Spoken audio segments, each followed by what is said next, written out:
నమస్కారం అండి. నా పేరు కళా సంజయ్ కుమార్, హైకోర్టు అడ్వకేట్ తెలంగాణ. నిన్ననే మన తెలంగాణ రాష్ట్ర ప్రధాన కార్యదర్శి ఆవిడ గారు సహాని గారు ఒక జీవో పాస్ చేయడం జరిగింది.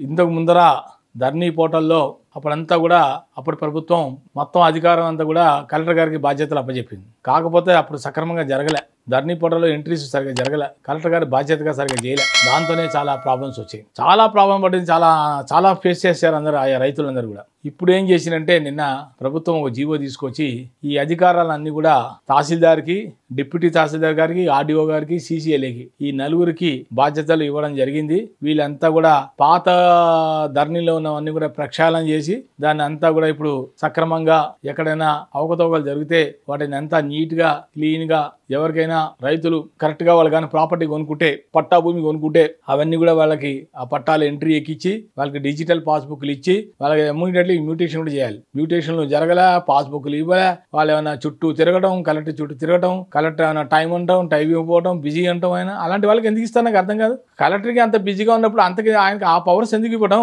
ఒక చిన్న అధికారికి ఇవ్వచ్చు కదా. కలెక్టర్ అంతా డిస్ట్రిక్ట్ అంతా చూసుకుంటాడు, ఆయన రెస్పాన్సిబిలిటీ కలెక్టర్కి. ఈ ధర్నీ అంతా ఆయనకి ఎందుకు? డైరెక్ట్ ధర్నీ అంతా వీళ్ళకి ఇవ్వచ్చు, తహసీల్దార్కి ఇవ్వచ్చు.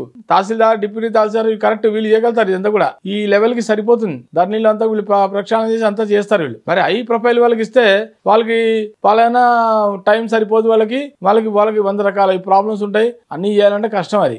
కాబట్టి ఇప్పుడు అంతా మార్పులు చేర్పులు చేయడం జరిగింది. ఇప్పుడు కలెక్టర్ని తీసేశారు. ధర్నీ అంతా కూడా ఇప్పుడు tahsildar, deputy tahsildar, RDO, CCLA, chief commissioner land administration, CCLA అంటే ఇప్పుడు బదిలీ అయిన చాలా 4-5 బదిలీలు జరిగినాయినా. మరి ఎవరెవరికి ఏ పోస్ట్ ఇస్తారో చూద్దాం. కాకపోతే నేను చెప్పేది ఒకటే, రైతులు ఎవరు భయపడాల్సిన అవసరం లేదు, ధైర్యంగా ఉండండి, మీకు అన్ని న్యాయమే జరుగుతాయి.